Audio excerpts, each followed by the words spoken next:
Hi, I am Dee Collins, Pastor D, Dunamis D, just D. And I want to thank you for tuning in to Dunamis Woman today because we have nuggets for you that is strictly based upon the kingdom. The kingdom, it's all about the kingdom. I can't say it enough. I can't stress it enough. You're going to hear it. You're going to hear it. You're going to hear it because it's all about the kingdom. And one thing the kingdom requires, it requires the truth.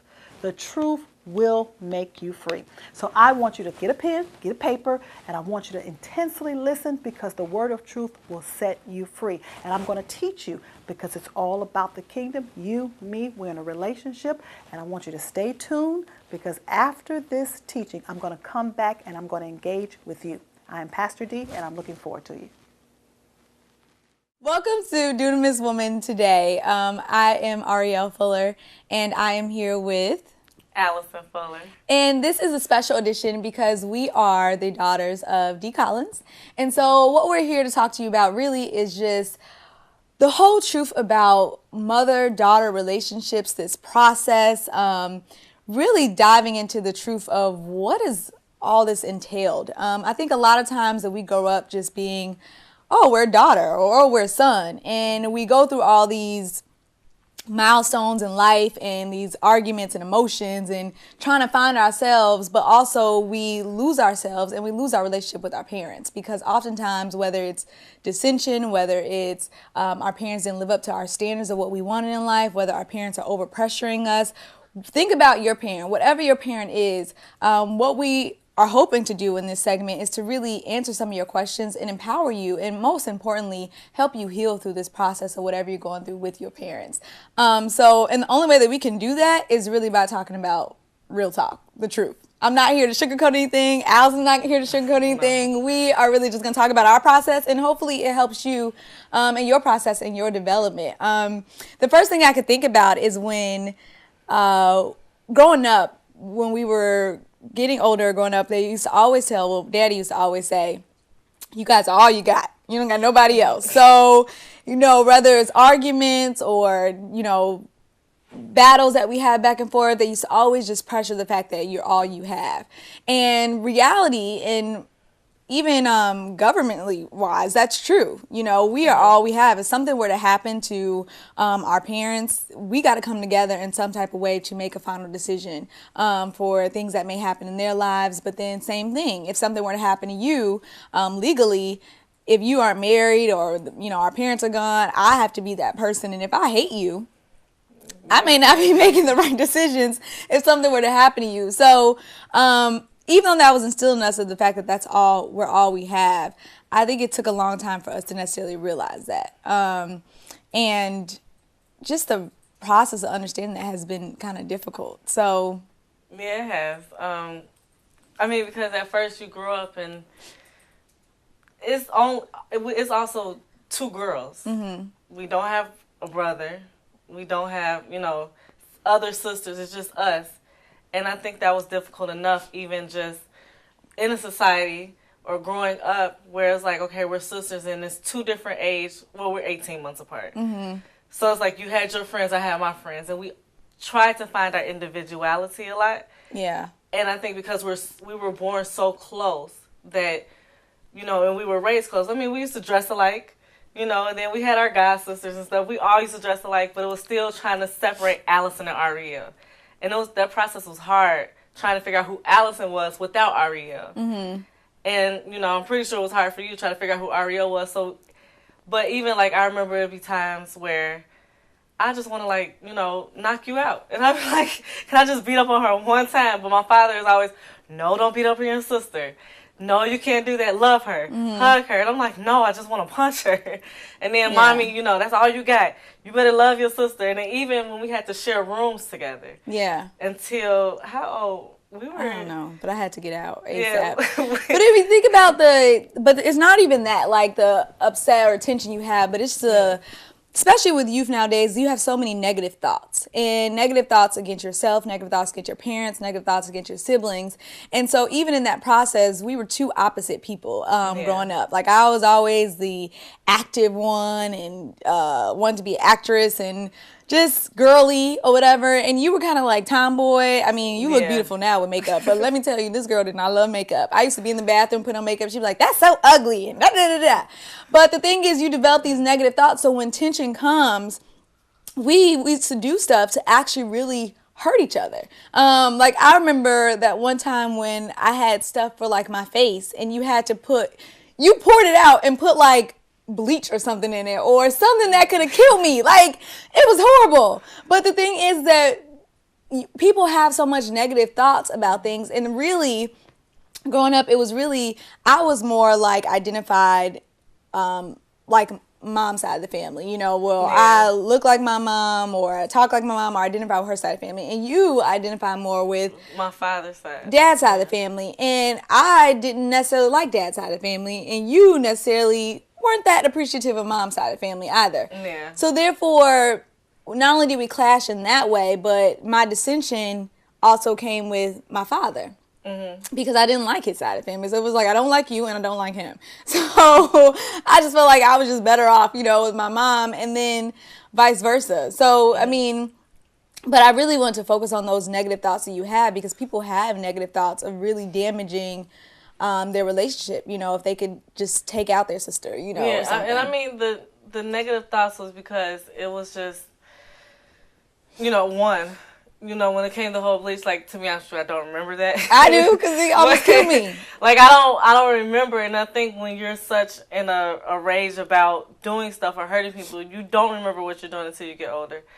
But, when it comes to, like you said, with mommy and daddy's side of the family, my mother's side of the family, I really didn't care for them, and I always felt like the black sheep. I mean, even when it came to my mother and my sister, I was like, okay, I'm hated. I don't feel included. And then it was a point in time where my father left. And so when he left, it was like, okay, I felt abandoned. You got me here with these two women who are Libras, and, I was trying to find myself. And I felt like they didn't understand. I think the biggest thing, even with us growing up, is now that we're older and we see things, it's more so getting to understand each other. Mm-hmm. Where I don't have to like you, but I can understand you. Mm-hmm. And the more I understand you, the more that I grow to love you. Yeah. And part of that understanding comes with communication. I mean, really taking the time to actually sit down and talk and communicate. And if you lack communication or you don't communicate, I feel like God is going to put people in your life to remind you of you. So whether it's, me reminding my mother of herself, being a mirroring image of her, looking like her, talking like her, acting like her, whether it's God giving you your daughter to remind you of me, or she reminds me of me. I mean, when you lack communication or you lack really dealing with issues, you're going to deal with it one way or the other. And he's going to put people in your life that are going to help you relive that all over again. And back to what you were saying when it comes to, my daughter being around.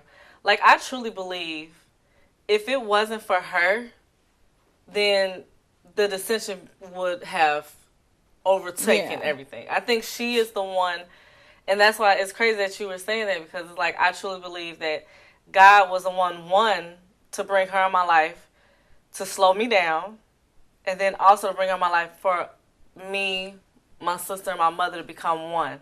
Because, it was just us. And it was a point in time where me and you really were going our separate ways. Mm-hmm. And I think when it came to her, that's something that kept us close and kept us going.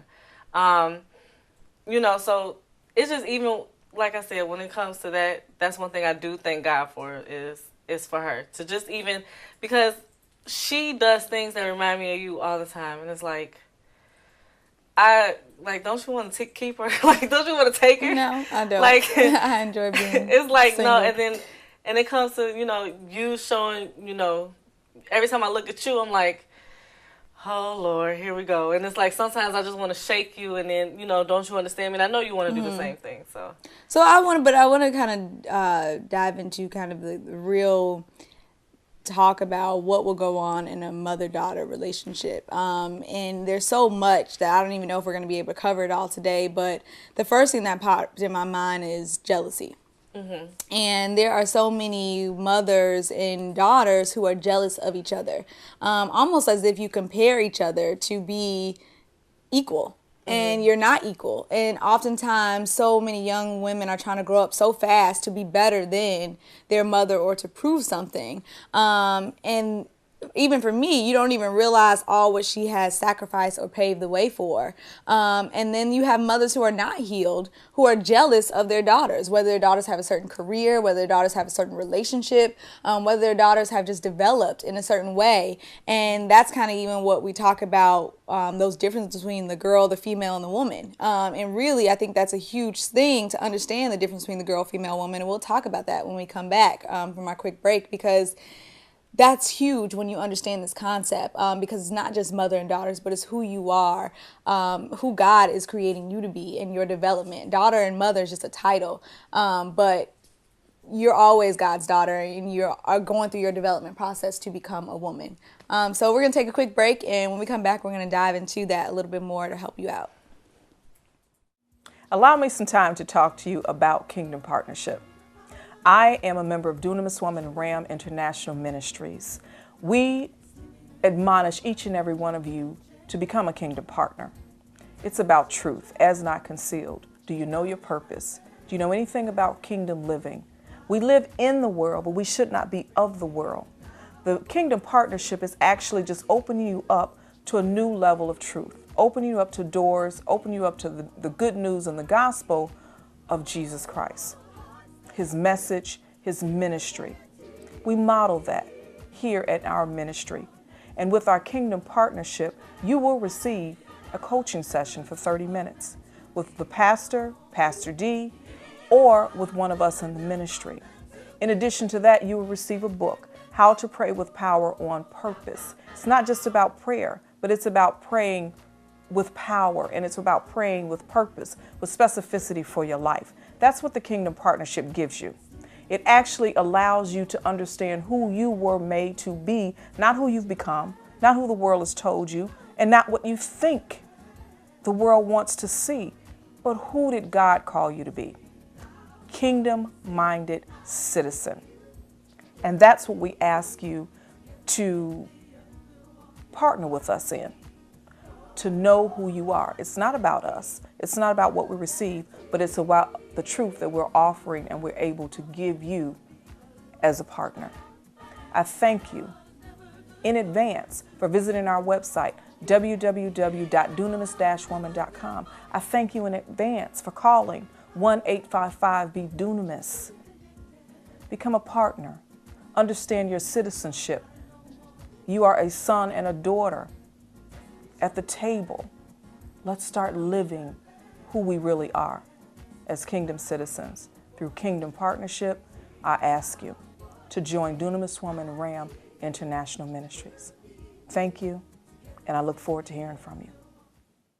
All right, we are back, and I left off really about to go into our next more in-depth topic about girl and female and woman, because I really want you guys to understand these different processes. And, you know, as you're watching this, feel free to reach out to us and, you know, give us your mother-daughter relationships or problems, and maybe we could help answer some questions.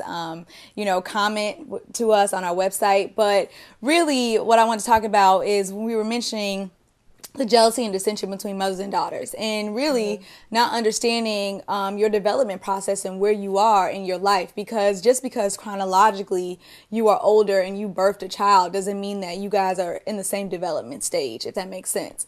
And so for me, even just starting back when it talks about a little girl, you know, we learn in Leadership Institute that girl is really a degrading term.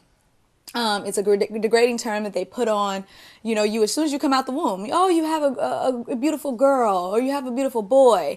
But really, we're daughters and we're sons, and we're, you know, male and females. And even when you think about how people use girl, you know, oh, you act like a girl, you throw like a girl, you got that little girl attitude. It's always in a degrading way.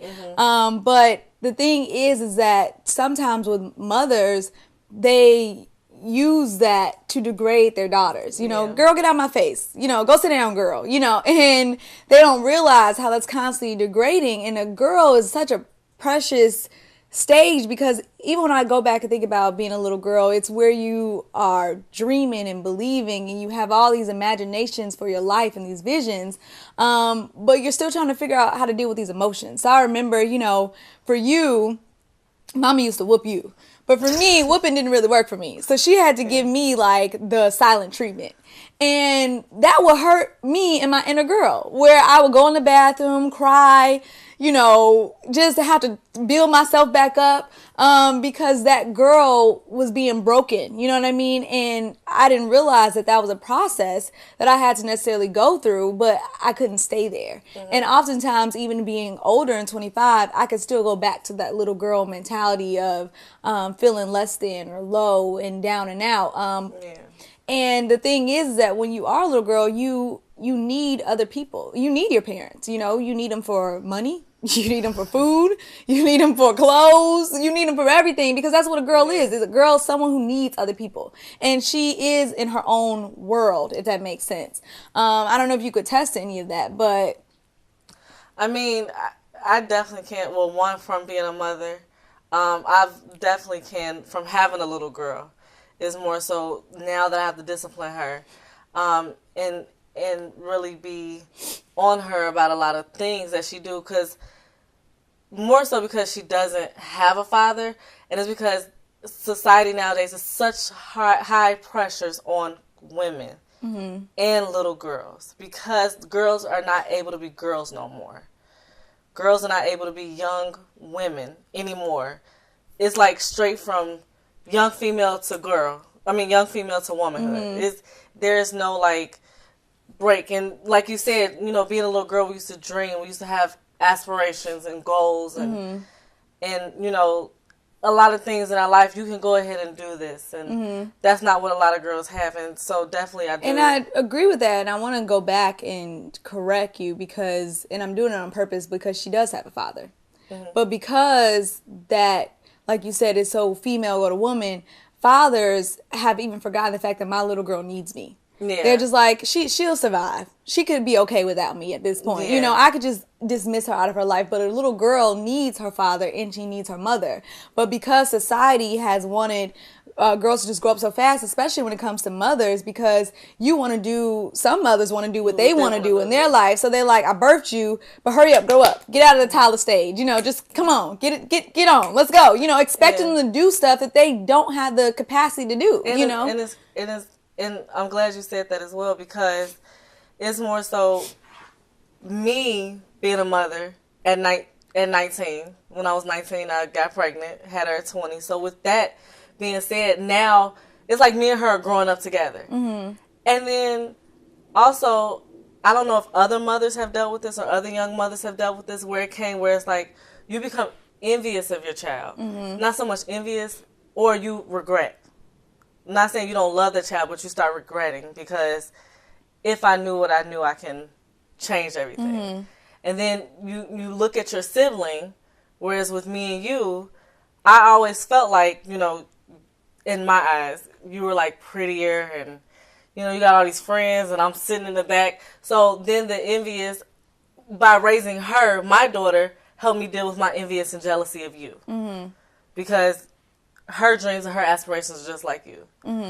Which I had to not only deal with that with you, but I deal with that with my mother as well. Yeah. So I have 3 women, a young woman, my sister, and my mother, who I have to deal with my jealousy and envious. You know, and then not only that, I have to take ownership and be aware that I'm only mad at myself. I can't be mad at you. I can't be mad at mommy. I can't be mad at my child. I'm only mad at myself. Yeah. So it's just more so I have to deal with that, and that's, you know. And that's good that you mentioned that level of ownership, because I feel like young girls or if you're a daughter out there, they want their mothers to take ownership. Ownership that this is your life. I didn't ask to be here. You know what I mean? Like, God put me here for a purpose, for a reason. But how dare you take all your anger or your self-emotions out on me? And so it's really a little girl who feels like it's so much pressure, or you have this dissension or tension with your mother who is making you raise up really fast and putting all this pressure on you. They want you to take ownership. Look at yourself and say, okay, deal with you, deal with the your inner parts of your soul, because I still got to deal with mine as I'm going through this development process, transitioning from a girl to a female, and so that ownership is so important. But a lot of times in society, those mothers don't want to take that ownership, that this is a situation that I put myself in, this is a daughter that God gave me, and how am I going to necessarily do that and use my daughter to make me a better person, or to look at myself and develop and grow, instead of putting us both in a victim mentality of saying, like, we both gonna struggle because I don't want to deal with me and I don't want you to deal with you, so we gonna be struggling together, if that makes sense. But then that next process is really, going into a female, and that's when, you chronologically, most people would say you're 16, 17, 18, but really you get this mentality, okay, I don't need my mother no more. You still use other people because you ain't really got a career or a job, but you use men, you manipulate other people. You may even manipulate your parents. Even in this female state, you may live with your mother and you may disrespect your mother and hate your mother, but yet the key word is you're still living with your mother. Yeah. You are not specifically on your own. You're using her and manipulating her to get what you want to survive in life, but at the same time is that you're still going between that little girl and that female. Yeah. And you think because you got your car, your clothes, your house, not even a house, you got the car, clothes, a job, you paying your little bills, you think you're independent, but really you're not. And so that's really the key area when you think that you're equal with your mother. Because most mothers, I don't want to say most mothers, but there are mothers that are out there who haven't reached womanhood. And there are mothers that are out there who are still females. So when your daughter becomes a female, now you all are bumping heads. And it's competition. Because who's going to get the better car first? Who's going to get the house first? Who's going to get the better husband first? Because you have mothers who are not married and daughters who are not married. And then that's when you have dissension, because a mother may be dating a man and think that he's looking at her daughter. You know what I mean? Or the daughter may be trying to get that man because he got more money. Or heck, you even got mothers and daughters who are not healed, and then now they thinking like, oh, well, a man hurt me, now we gonna be lesbians and we may even be with each other. I mean, you got so much crazy stuff out there in the world, but reality is that you guys are two females combating with each other, and someone has to reach womanhood, if that makes sense, or someone has to step back and say, where am I in my life and how am I gonna move farther? And that's a good thing, when it comes to even just, like I said, with me and you. And I'm glad, honestly, that we are going through this journey of even being the young age that we are. Because not a lot of women, older women, have this. Because it's a lot of, I don't care if you're 199, if you're 50.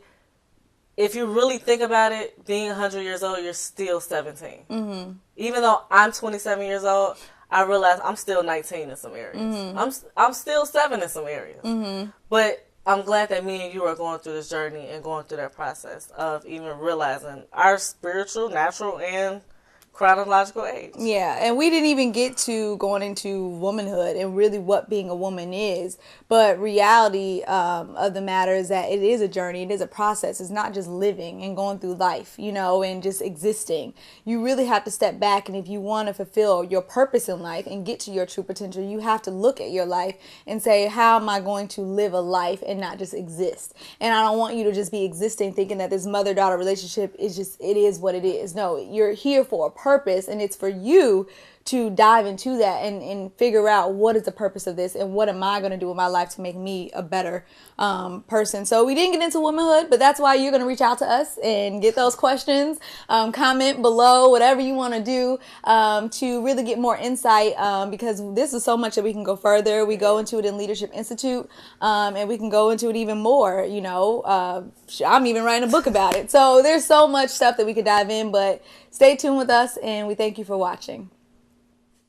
Hi, I'm Ariel, and I know that you have been blessed by that taping of The Healing of Our Daughters, and I'm coming to you as Dee's youngest daughter, and I have been going through my healing process probably since I was first born, But being 25, the healing process is really a tender process that really is important for you and important for me to even understand who I am, not who my parent created me to be, not who my father wanted me to be, but who God called me to be. And I am truly getting fulfilled by the Kingdom Leadership and Coaching Institute and taking that out into the community, talking to our youth, talking to young women and young men who don't have their mothers, who don't have their natural fathers, who don't even have that relationship with their spiritual fathers. So this is so important, and I want you to continue to join this movement with us.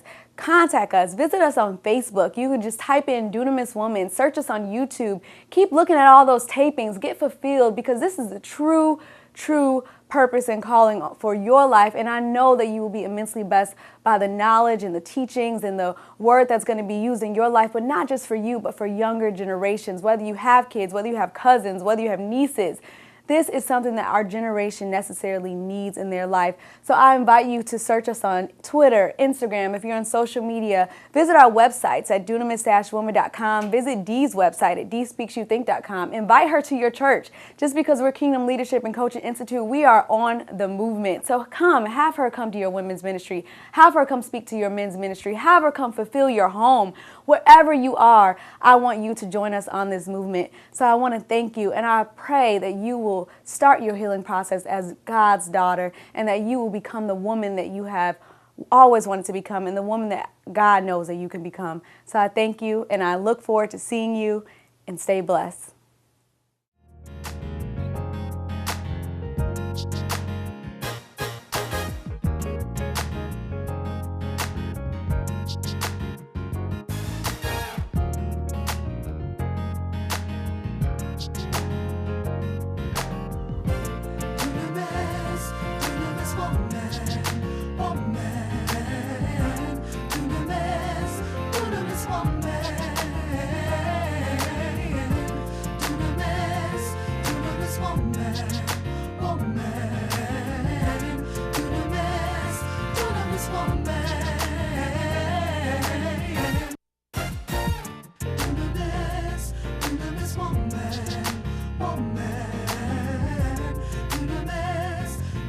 Woman.